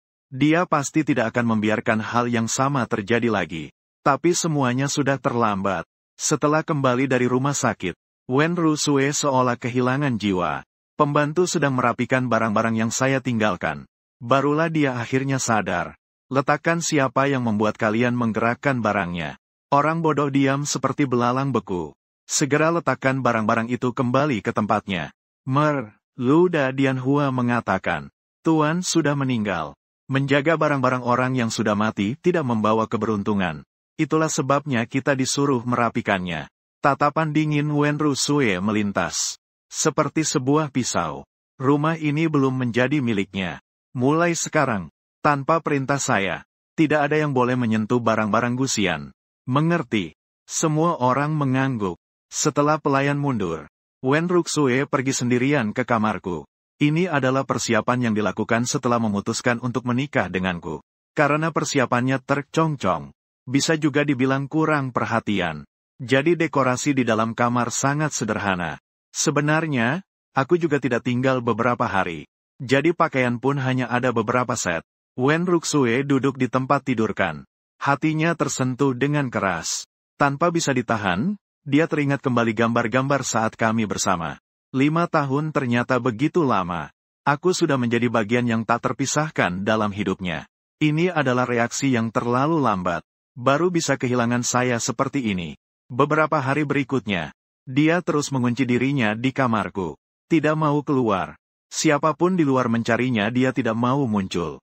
Teman-teman menelepon beberapa kali. Dia mengabaikannya. Dan orang yang paling cemas adalah Lu Haoming. Sejak selesai operasi, Wen Ruxue bahkan belum pernah sekalipun mengunjungi dia. Ini sangat tidak biasa. Harus diketahui sebelumnya, bahkan saat dia hanya terkena flu biasa. Dia sangat cemas. Selalu menunggu di sampingnya. Sekarang dia melakukan operasi besar seperti ini. Dia bahkan tidak datang sekalipun untuk menemuinya. Bagaimana bisa seperti ini? Lu Haoming bingung. Dia ingin meneleponnya. Tapi dia bahkan tidak mau mengangkat telepon. Masalahnya sudah mencapai titik ini. Dia tidak bisa tidak merasa sedikit cemas. Apakah dia tahu sesuatu? Memikirkan ini, dia memaksa dirinya untuk tenang. Jika dia benar-benar tahu kebenarannya, apa yang harus dia lakukan agar dia mau kembali? Dia sudah menyukainya selama bertahun-tahun. Pasti tidak akan dengan mudah berpaling. Tapi bagaimana jika dia benar-benar berpaling? Kalau tidak, mengapa dia sudah lama tidak mengunjunginya? Tidak apa-apa. Apapun kesalahan yang dia lakukan. Selama dia mengucapkan beberapa kata baik, dia pasti akan memaafkannya. Dulu selalu seperti itu. Jadi kali ini pasti sama seperti sebelumnya. Memikirkan ini, dia dengan tegas menuju rumah Wen. Kali ini dia benar-benar gelisah. Mobil berhenti di depan gerbang rumah Wen. Dia terburu-buru turun dari mobil. Pelayan tidak sempat menyapanya. Dia pun langsung pergi ke lantai atas. "Kakak, kamu di mana? Kenapa kamu tidak datang menemuiku?" Dia sudah berisik di villa selama-lama. Namun tidak melihat sosok Wen Ruxue. Akhirnya, di bawah petunjuk pelayan lain, dia baru sampai di depan pintu kamarku. Memikirkan aku. Jantung Lu Haoming bergetar aneh. Iya. Sekarang yang berdetak di dadanya adalah jantungnya. Tidak heran memikirkan aku. Dia akan secara tak sadar merasakan di hatinya. Dia mengetuk pintu. Sudah lama tidak mendapatkan respon. Selama bertahun-tahun dia selalu dimanjakan oleh Wen Ruxue. Tidak pernah mendapat perlakuan seperti ini. Dia agak kesal menambah ketukan. "Kakak pembimbing, buka pintu. Saya tahu kamu di dalam. Kenapa kamu tidak mau menemuiku? Apa yang sebenarnya terjadi? Apa karena Gusian mengalami kecelakaan? Apakah kamu ingin menyalahkan semua ini padaku? Saya tahu Gusian sudah meninggal. Kamu merasa tidak nyaman. Tapi itu bukan salah kita. Ini salah dokter." Omongannya belum selesai. Pintu dibuka dengan keras. Sun tiba-tiba dingin seperti lemari es. Dan wajah Wen Ruxue semakin terlihat menyeramkan. Cukup. Lu Haoming tidak pernah membayangkan. Suatu hari Wen Ruxue akan berbicara dengannya dengan begitu tegas. Kebekuan dan ketidakpedulian ini tidak pernah dia lihat sebelumnya. Menatap matanya yang angkuh. Lu Haoming tertegun lama sebelum kembali sadar. Dia maju dengan gemetar. Ingin menarik tangannya. Tapi di detik berikutnya tangannya ditarik dengan kuat. Tangan Lu Haoming dihantam di dinding. Sakitnya membuatnya tanpa sadar mengencangkan tidak. Dan semua kesabaran lenyap dalam sekejap. Dia menatap Wen Ruxue dengan tidak senang. "Apa maksudmu sebenarnya? Jadi sekarang kamu marah padaku karena orang luar. Kakak, kamu tidak mungkin jatuh cinta pada Gusian, kan?" Wen Ruxue benar-benar. Dia butuh waktu lama untuk mencerna kalimat ini. Apakah dia jatuh cinta pada Gusian? Menyukainya? Jatuh cinta pada Gusian? Mungkin. Ketika dia berulang kali berlari menuju dirinya. Di setiap waktunya bersamanya. Ketika dia rela melepaskan semua harga dirinya untuknya. Dia sudah jatuh cinta padanya. Hanya saja dia enggan mengakui. Juga tidak mau mengakui. Hingga saat ini, dia bisa dengan tegas mengatakan kalimat itu. adalah dia yang sudah jatuh cinta padanya. Wen Ruxue mengangkat kepala dan sekali lagi melihat Lu Haoming. Aku mencintainya. Mendengar 3 kata ini, Lu Haoming seolah mendengar lelucon yang sangat konyol. Dia tertawa pahit. Dalam rasa putus asa bercampur marah berbohong. Kau berbohong. Bagaimana mungkin kau bisa jatuh cinta padanya? Kakak senior, orang yang kau cintai sebenarnya adalah aku. Setelah itu dia berlari ke arahnya. Ingin memeluknya. Tapi gerakannya lebih cepat. Sudah tanpa ampun menjauhkan dirinya. Apa yang kau lakukan kau sendiri tahu. Aku tidak ingin mengatakannya dengan kata-kata yang terlalu kasar. Tapi aku berharap tidak akan pernah melihatmu lagi. Dia sepenuhnya membuktikan menggigit bibirnya. Berdiri tegak bertanya apa yang kamu katakan. Aku tidak mengerti. Wen Ruxue tidak ingin berbicara lebih banyak dengannya. Langsung mengeluarkan perekam suara dan memutar rekaman. Dengan suara dirinya muncul. Wajah Lu Haoming berubah drastis. Dia melangkah maju seperti orang gila dan merebut perekam suara. Sambil menjelaskan. Bukan seperti ini. Kamu dengar aku menjelaskan. Tapi Wen Ruxue jelas sudah tidak mau membuang waktu lagi. Dia mendengus dingin. Kemudian langsung menutup pintu dengan keras. Melihat pintu yang tertutup rapat, Lu Haoming menangis seperti hujan. Dia mengamuk dan menghentak pintu. Menangis dengan suara parau. Tidak mungkin. Kamu bohongi aku. Kakak, orang yang kamu suka itu aku. Benar kan? Kamu jelas-jelas mencintaiku selama bertahun-tahun. Bagaimana mungkin kamu bisa suka padanya? Sepertinya menyadari masalahnya. Dia mulai meminta maaf lagi. Maafkan aku. Salahku. Kakak, seharusnya aku tidak bohong padamu. Aku hanya terlalu peduli padamu. Sampai terpikir cara seperti itu. Kamu tahu tidak betapa takutnya aku kehilanganmu. Kakak, maaf. Aku mencintaimu. Mari kita mulai lagi. Ya. Lu Haoming tidak pernah merasa sebegini takut. Dia tahu kali ini Wen Ruxue benar-benar marah. Dulu, tidak peduli apapun yang dia lakukan. Dia tidak akan pernah seperti ini padanya. Langitnya perlahan gelap.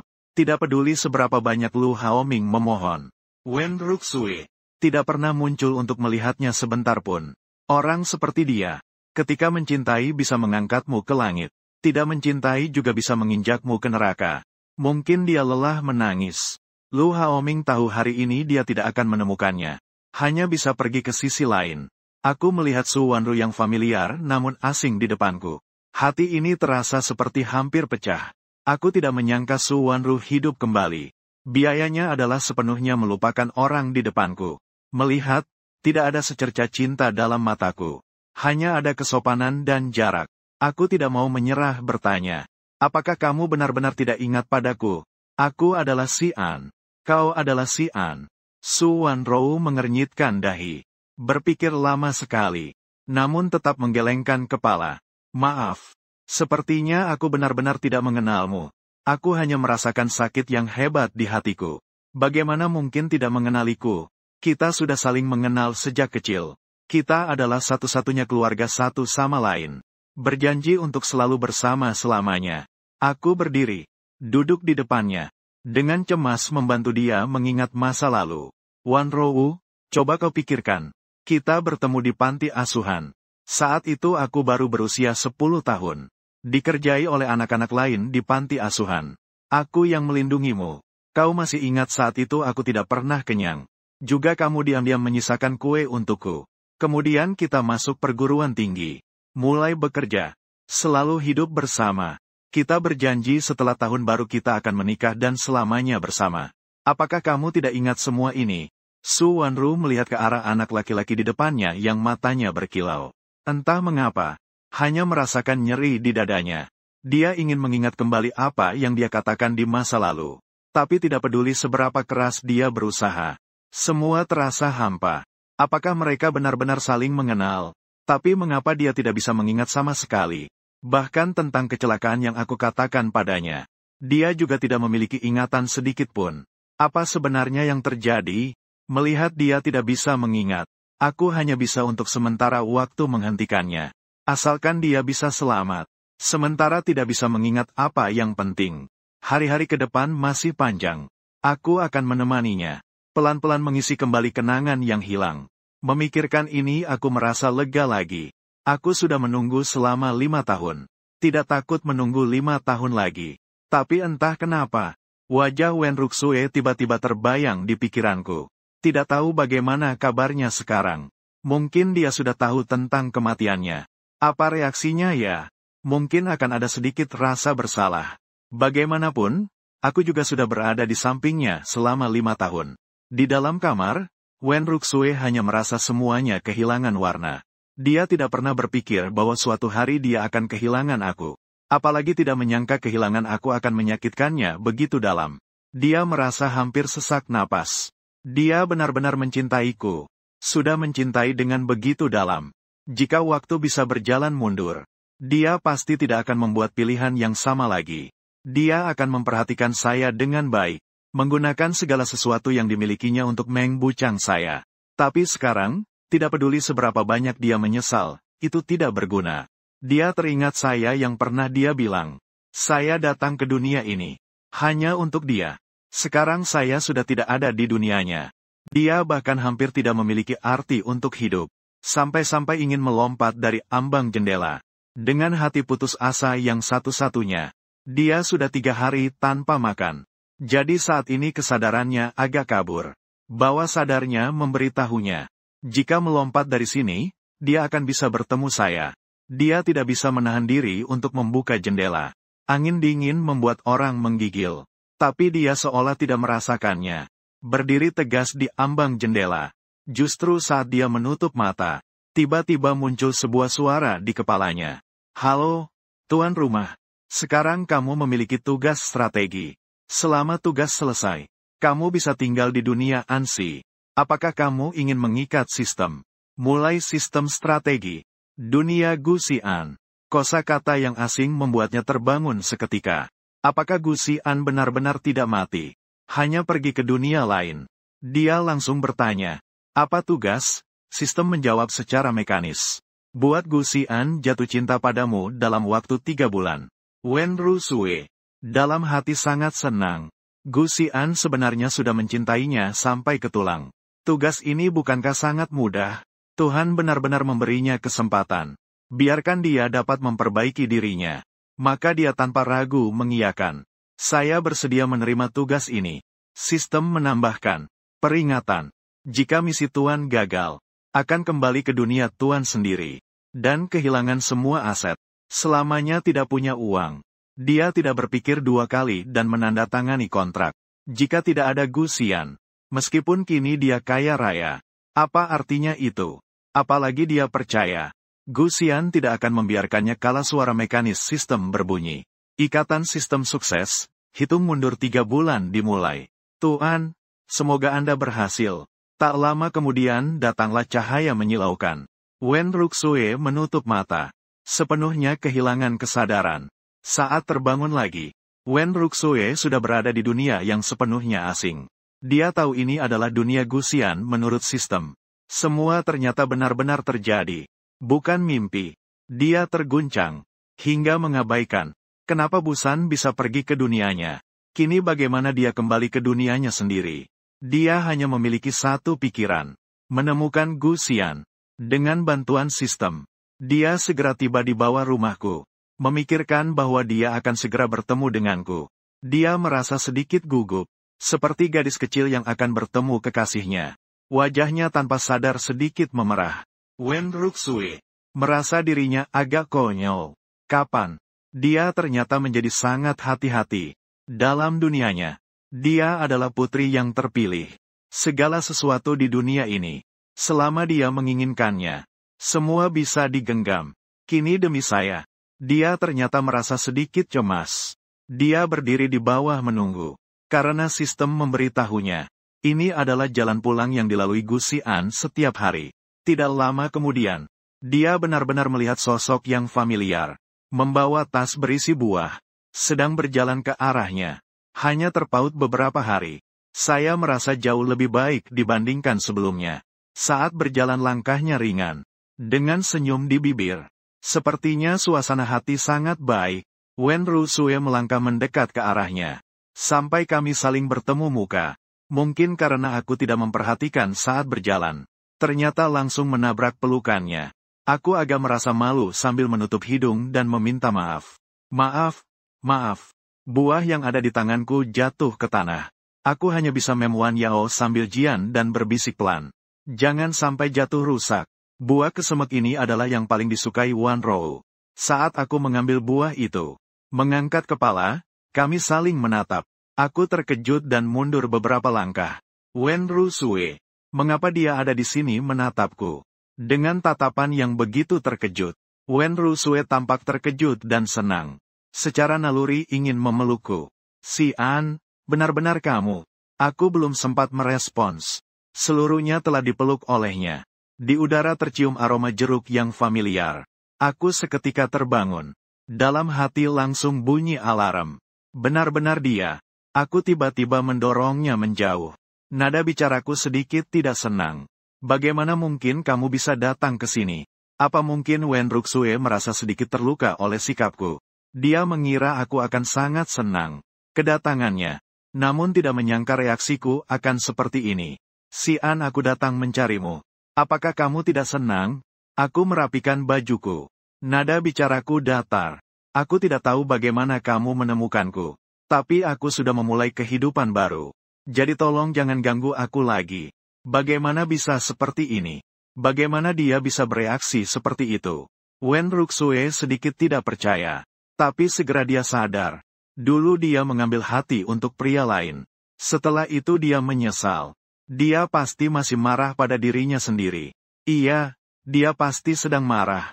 Memikirkan ini, dia segera meminta maaf padaku. Maafkan saya, Si An, sebelumnya semua kesalahanku. Rekaman yang kau berikan sudah saya dengarkan. Hal-hal yang dulu adalah salah pahamku padamu. Saya datang ke sini ingin memberitahumu. Sebenarnya orang yang aku suka selalu adalah kamu. Apakah kamu mau memaafkanku? Asal kamu memaafkanku, saya akan menghabiskan hidupku untuk menebusmu. Si An, percayalah padaku. Mari kita mulai lagi, ya. Mendengar permohonan maafnya yang begitu tulus. Aku hanya merasa itu lucu. Aku mengerti mengapa dia datang ke dunianya sendiri. Mungkin sama seperti diriku. Terikat dengan sistem. Meskipun tidak tahu apa misinya. Tapi sekarang aku sudah tidak tertarik lagi. Hidupku sudah mulai lagi. Wen Ruxue dan orang-orang dan kejadian dalam sistem itu sudah menjadi masa lalu. Dan aku sebenarnya tidak pernah suka pada Wen Ruxue. Su Wanru dapat dihidupkan kembali. Ada sedikit hubungannya dengan dia. Aku tidak ingin bertindak terlalu ekstrim. Hanya sekedar memberikan nasihat dengan baik. Kepada Wen Ruxue. Hubungan kita sudah berakhir. Aku tidak menyalahkanmu. Jadi tidak perlu membicarakan pengampunan ini. Karena kamu sudah melihat jelas Lu Haoming. Aku juga berharap kamu bisa menemukan kebahagiaan yang sebenarnya. Tetapi tidak peduli siapa orang yang kamu suka. Kebahagiaanmu tidak akan pernah cukup dalam kata-kata ini. Tolong jangan datang mencariku lagi. Begitu selesai saya mengangkat tas dan langsung pergi. Wen Ruxue di belakangku. Melihat sosokku yang pergi. Masih agak tertegun. Dia tidak mengerti dalam waktu singkat ini. Kenapa dia seolah-olah telah berubah menjadi orang lain. Dia mengira saat bertemu lagi. Dia akan merasa se-excited dirinya. Atau mungkin dia akan mengeluh bahwa dia seharusnya tidak begitu padanya. Tapi dia tidak mengatakan apa-apa, dingin. Seolah-olah tidak pernah mengenalnya. Mengapa ini bisa terjadi? Wen Ruxue tidak bisa memahami. Dia hanya bisa meng-anwei diri. Pasti karena dia terlalu marah. Jadi dia enggan berbicara lebih banyak denganku. Selama dia bisa mendapatkan maafnya. Dia pasti akan seperti dulu. Tidak bisa terburu-buru dengan hal ini. Dia sudah baik kepada dirinya sendiri selama 5 tahun. Sekarang baru mulai. Bukankah masih ada 3 bulan lagi? Dalam sisa 3 bulan itu, dia pasti akan menerima dirinya. Setelah berpisah dengan Wen Ruxue, saya masih merasa sedikit cemas. Sepertinya dia belum tahu tujuan saya saat berada di sampingnya. Jika tugas sistemnya ada hubungannya dengan saya, apakah dia tidak akan selalu berada di samping saya? Saya merasa sedikit khawatir. Perasaan saya terhadap Wen Ruxue cukup rumit. Bahkan saya sendiri tidak bisa menjelaskannya. Lupakanlah. Jangan dipikirkan lagi. Hal terpenting bagi saya sekarang adalah mengembalikan ingatan Su Wanru. Mengambil kunci untuk membuka pintu. Saya meletakkan buah di atas meja. Sambil mengenakan apron. Sambil berjalan ke dapur.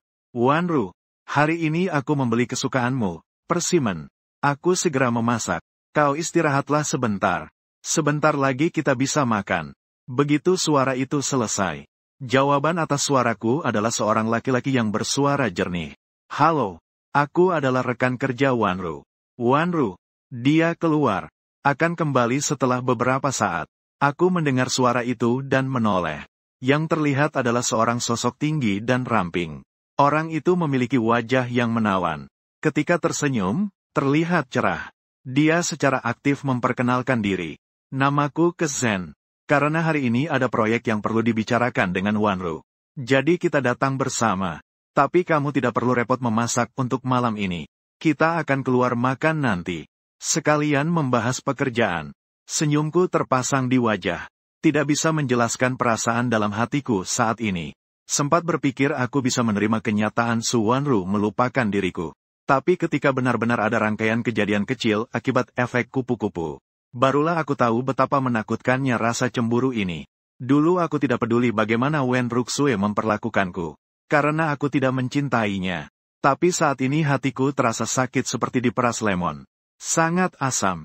Meskipun begitu, aku hanya bisa memaksakan senyum dan menjawab halo. Aku adalah teman sekamarnya. Gusian bukan? Sekarang identitasku bukan lagi kekasihnya, tapi teman sekamar. Identitas seperti ini membuatku bahkan tidak punya hak untuk cemburu. Tidak lama kemudian, Su Wanru pun kembali, sambil membawa seikat jeruk.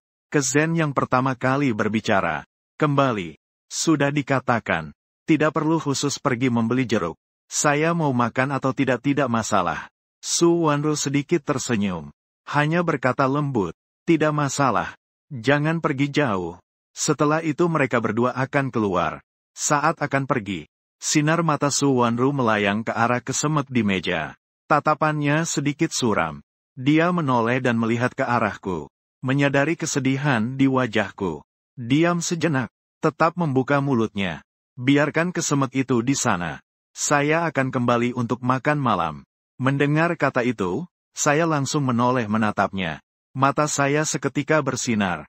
Baiklah, saya tunggu kamu. Akhirnya Su Wanru memang akan memperhatikan perasaan saya. Dia memang orang yang lembut. Meskipun sudah melupakan setiap detail saya, tapi dia tetap akan peduli pada perasaan saya. Saya tersenyum dan menata kesemek satu persatu. Kemudian mengambil sekotak mie instan. Membuka, memasak, dan memakannya. Sudah lama sekali saya tidak makan mie instan. Ternyata hanya dengan makan mie instan bersama orang yang disukai juga merasa bahagia. Malamnya Su Wanru kembali. Saya meringkuk di sofa ruang tamu. Melihat dia kembali. Segera berdiri. Bagaimana makanannya? Su Wanru menganggukkan kepala. Sambil mengganti sepatu. Sambil melirik tas mie instan di dapur. Kamu hanya makan mie instan malam ini. Aku agak malu dan mengangguk. Aku bisa makan sedikit sendiri saja. Dan sudah lama tidak makan mie instan. Mie instan juga cukup enak. Su Wanru menggelengkan kepala dengan putus asa. Bagaimana bisa hanya makan mie instan di malam hari? Nanti malam aku akan pulang untuk makan. Supaya kamu tidak sembarangan menghadapinya. Mendengar kata-kata pedulinya, mataku langsung merah. Dulu dia juga selalu mengingatkanku seperti ini. Dia hanya lebih tua dariku 2 tahun. Tapi dia jauh lebih dewasa. Selama bertahun-tahun bersama, dia selalu yang merawatku. Dia akan menyuruhku mengenakan lebih banyak pakaian. Agar tidak flu. Akan menyiapkan susu untukku setiap hari. Akan memasak makanan yang aku suka setiap hari. Sebelum dia meninggal, aku sama sekali tidak bisa memasak. Dan selama 5 tahun itu, aku di samping Wen Ruxue, belajar semua keterampilan merawat orang. Anehnya, aku tiba-tiba teringat Wen Ruxue. Cinta dan dicintai benar-benar adalah suatu siklus. Langit adalah yang mengendalikan siklus kejahatan ini. Aku menggelengkan kepala, mengusir pikiran aneh ini dari otakku. Pagi berikutnya, begitu aku keluar, aku melihat Wen Ruxue yang menunggu di bawah. Dia tampaknya sudah menunggu lama. Bulu matanya yang panjang bahkan tercemar embun. Wujudnya selalu menonjol, tinggi, ciri-cirinya sangat halus. Berdiri di bawah komunitas kecil ini. Dan tidak cocok dengan kepribadian Wen Wei.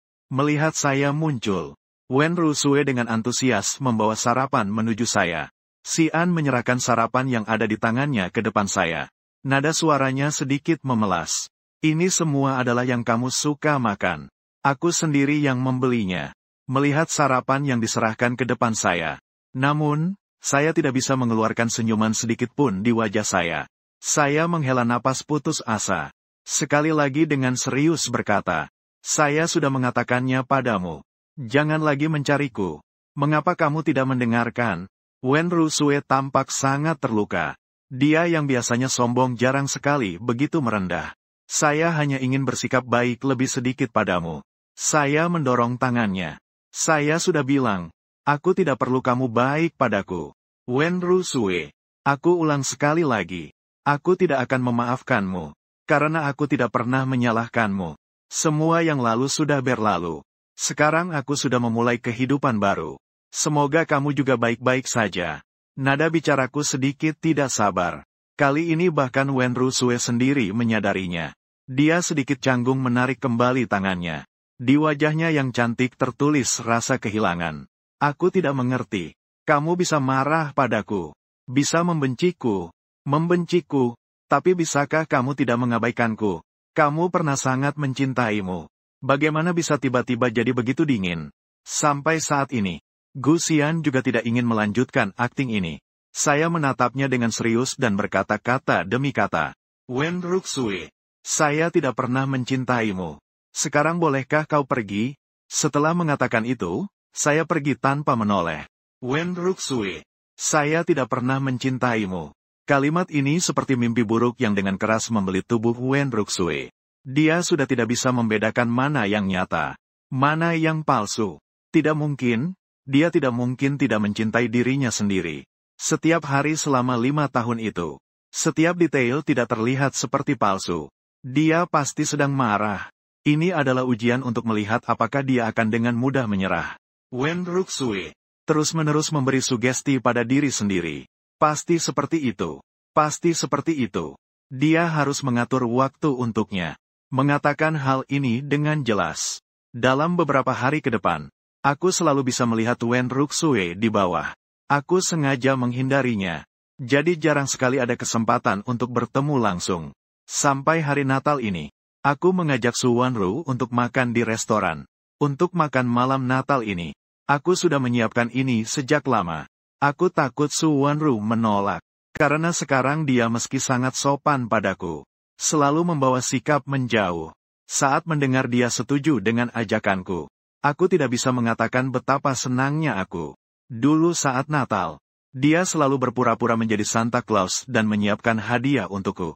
Sekarang saatnya aku yang memberinya kejutan. Jadi aku bangun pagi-pagi dan mengenakan kostum Santa Claus. Menunggu kedatangan Su Wanru di restoran. Suasana malam Natal sangat bagus. Seluruh restoran dipenuhi dengan suasana ceria. Setelah Su Wanru muncul, saya melompat-lompat dengan hadiah di tangan menuju Su Wanru. Selamat Natal. Suara saya jatuh. Saya melepas kumis yang menempel di bibir saya. Memberikan hadiah ke hadapannya. Ayo buka dan lihat. Ini saya siapkan sendiri, loh. Su Wanru tersenyum saat membuka kotak. Di dalamnya ada sebuah syal. Jahitan saya tidak terlalu mahir, sehingga syal itu tampak sedikit miring. Tidak terlihat sangat bagus. Tapi entah mengapa, melihat syal ini, Su Wanru merasa akrab dan hangat. Dia tersenyum saat mengenakan syal di lehernya. Dengan lembut mengucapkan terima kasih padanya. Terima kasih. Syalnya sangat hangat. Mendengar tawanya, aku merasa lebih manis daripada minum madu. Aku berbalik ingin melakukan, namun tidak menyadari pohon Natal di belakangku tiba-tiba tumbang. Dan pohon Natal tumbang arahnya tepat menuju Su Wanru. Pada momen ini, saat Su Wanru mengalami kecelakaan, tiba-tiba muncul di depan mataku. Wajahnya pucat, dengan tubuh penuh darah. Menjadi mimpi buruk yang menghantuiku selama 5 tahun.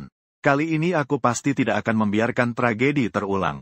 Saat diucapkan, saat itu juga, aku langsung melompat ke arah Su Wanru. Dengan suara dentuman yang keras, pohon Natal jatuh sepenuhnya. Hanya saja tidak ada rasa sakit yang aku bayangkan. Aku menutup mata dan tak dapat berpikir untuk waktu yang lama. Akhirnya Su Wanru perlahan mendorongku. Si An, kamu baik-baik saja? Aku membuka mata. Baru saja menyadari seseorang yang melindungiku saat pohon Natal jatuh di belakangku, sehingga aku tidak terluka. Orang-orang terkejut. Cepat, panggil ambulans. Seseorang terluka. Aku tidak tahu apakah dia dalam bahaya hidup. Melihat kepalanya sepertinya banyak berdarah. Aku menunduk. Baru menyadari orang yang tergeletak di tanah adalah Wen Ruxue. Di telingaku ada teriakan banyak orang. Juga suara langkah kaki. Aku melihat gambar Yan Qilai. Hati dan pikiranku tidak tenang. Bagaimana bisa dia? Ambulans dengan cepat tiba. Mengantarnya ke rumah sakit. Karena tidak ada yang mengenalnya.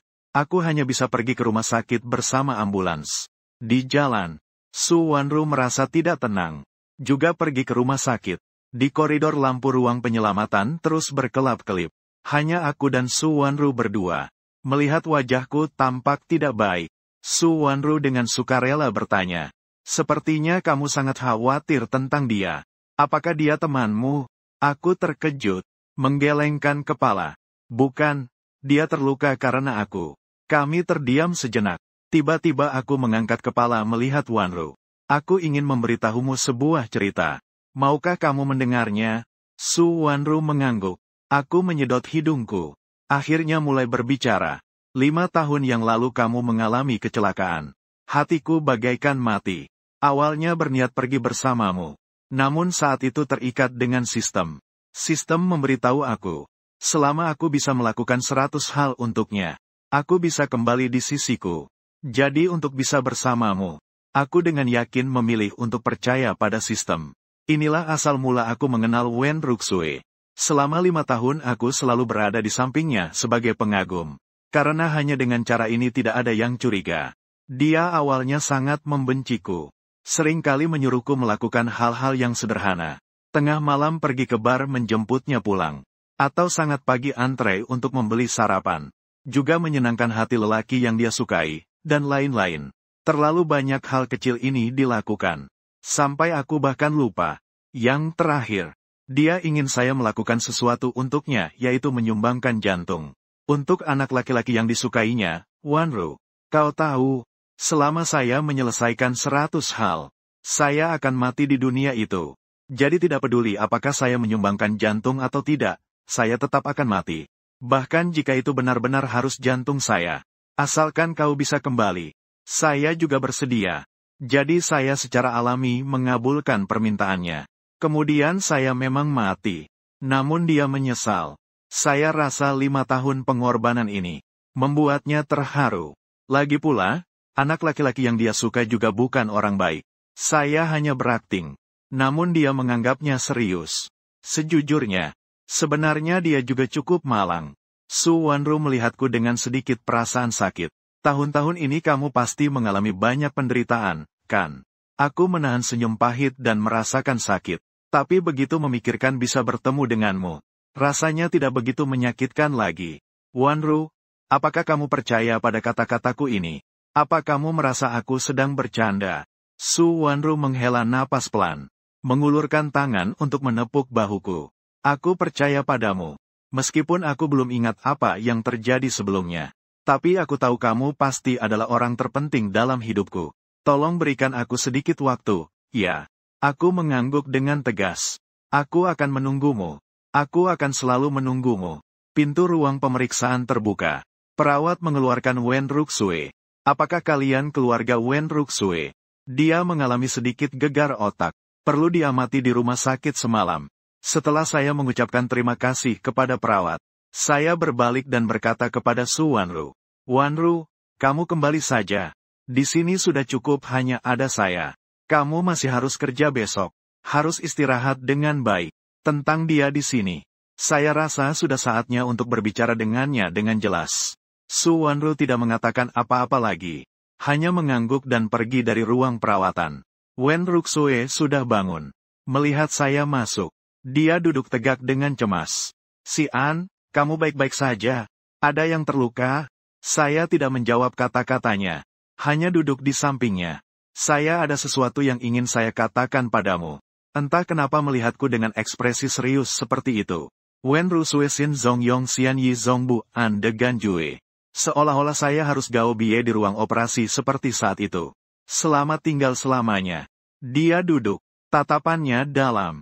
Kamu bilang ini adalah pertama kalinya aku merasa bahwa jujur pada seseorang akan menyedihkan seperti ini. Saya memang melakukan banyak hal untuknya. Tapi saya juga berbohong padanya. Dan saya memberinya satu hati. Keduanya sudah selesai. Tidak ada yang berhutang pada siapapun. Kini dia datang untuk menyelamatkan dirinya sendiri. Justru membuat saya berhutang budi kepada orang lain. Saya tidak suka seperti ini. Dulu saya melakukan 100 hal untuknya. Itu adalah keputusan saya sendiri. Jadi dia tidak perlu meminta maaf kepada saya. Saya memikirkan ini cukup lama sebelum saya membuka mulut. Wenru Sue, saya tidak pernah menyukaimu. Saya mendekatimu untuk wanita lain. Begitu kata-katanya terucap, Wenru Sue tiba-tiba berubah wajah. Kekhawatiran di dahinya seperti sulur yang menyebar dengan cepat. Kau berbohong. Si An. Kau berbohong, kan? Agar aku berhenti berharap. Jadi kau sengaja menciptakan kebohongan seperti ini. Aku tidak percaya sedikit pun. Aku tidak menghiraukannya.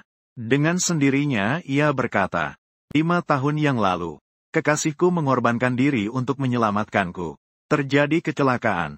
Setelah dia meninggal, hatiku terasa hampa. Pada saat itu, sistem memberikan sebuah tugas padaku. Hanya perlu melakukan 100 hal untuk satu wanita.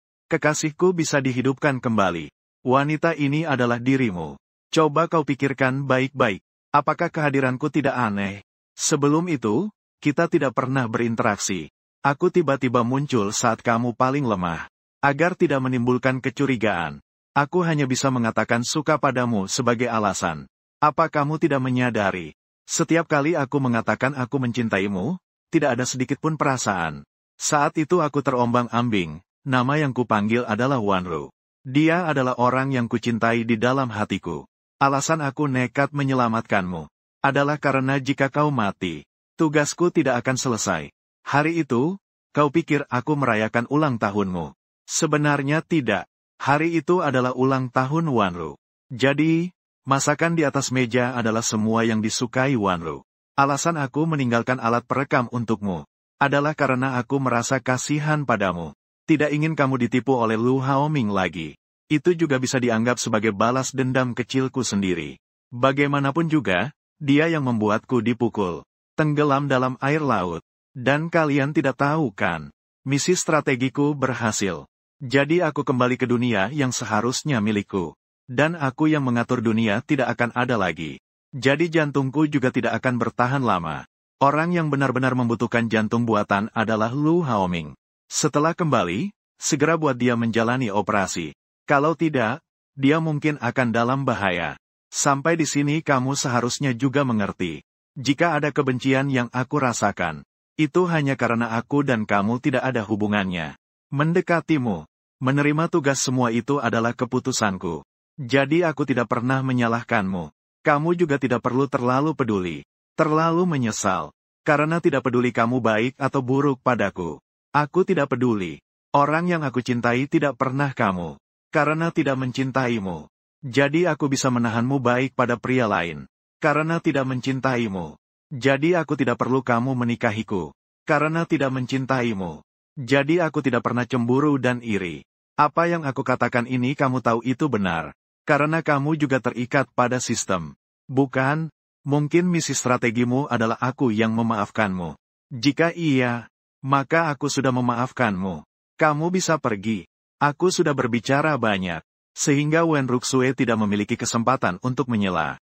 Setelah mendengarkan semua yang aku katakan, dia menyadari bahwa dia tidak memiliki celah untuk membantah. Sebenarnya pada saat pohon Natal di restoran itu jatuh, dia sudah tahu semua yang terdengar konyol. Dia awalnya ingin menyiapkan kejutan untukku, tapi tidak menyangka akan melihatku penuh kasih untuk wanita lain. Dia tidak pernah melihatku tersenyum seperti itu. Melihat senyumku, karena wanita lain. Dia benar-benar sangat marah. Kemudian ada kejadian yang tak terduga. Dia tidak menyangka. Aku bahkan rela mengorbankan hidupku untuk wanita lain. Berbeda dengan sebelumnya. Kali ini tatapanku terhadap wanita itu penuh dengan perhatian. Ternyata dari awal sampai akhir dia hanyalah lelucon. Yang dia kira cinta, ternyata hanya alat untuk menghidupkan wanita lain. Tidak heran jika dia melihat dirinya sendiri dengan tatapan penuh cinta. Dia selalu merasa dia melihat orang lain melalui dirinya. Sampai saat ini, dia akhirnya mengerti kalimat yang keluar dari mulutnya. Saya datang ke dunia ini hanya karena kamu, sangat konyol. Dan dia bahkan tidak tahu apakah harus bersedih atau marah. Dia selalu merasa dirinya benar, mengira dia tidak tulus. Sampai fakta terlihat di depan mata. Barulah dia percaya bahwa tugas strateginya bukan untuk meminta maafnya, tapi untuk meminta mendapatkan cintanya. Melihat dia tidak berkata apa-apa, saya langsung berdiri. Dokter bilang kamu tidak ada masalah besar. Perlu observasi semalaman. Besok saya akan datang untuk mengurus surat keluar. Saya akan pulang dulu. Setelah itu, saya langsung bangkit dan pergi. Saya pikir setelah malam ini, kata-kata yang saya katakan, dia seharusnya mengerti kan. Pagi berikutnya, saya membawa sarapan ke rumah sakit. Ketika tiba di rumah sakit, Wen Ruxue sudah menyiapkan barang-barangnya. Berdiri di pintu menunggu saya. Melihat saya muncul, dia tersenyum dan mendekat untuk menyapa saya. Saya sudah menyelesaikan prosedur. Meskipun ini bukan sebuah acara, tapi proses dasarnya tetap sama. Saya melihat Wen Ruxue yang tampaknya telah berubah. Sedikit bingung. Hanya satu malam. Bagaimana dia bisa menjadi begitu lapang dada? Melihat ada keraguan di hati saya. Dia menjelaskan dengan sukarela. Saya sudah merasa tenang.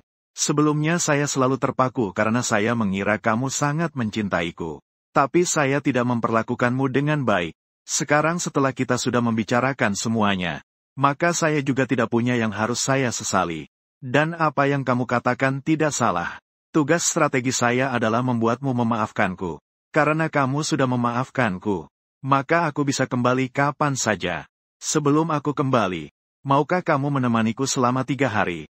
Tenang saja. Aku tidak akan meminta yang berlebihan. Aku hanya ingin makan denganmu dengan baik. Melihat pemandangan. Lalu kembali seperti semula. Tidak akan mengganggumu lagi. Aku ragu sejenak. Akhirnya aku mengangguk. Bahkan Wen Ruxue sendiri tidak menyangka. Ternyata cinta sejati seseorang adalah mewujudkan. Meskipun dia tahu aku telah membohonginya, dia tidak bisa membenci semua yang terjadi sebelumnya. Bagaimanapun juga, aku benar-benar telah memberikan perasaan untuknya. Tidak terbuka. Kunci suka buka ya buka. Suka tutup ya tutup. Semua ini dianggap sebagai rencana terbaik dari Tuhan.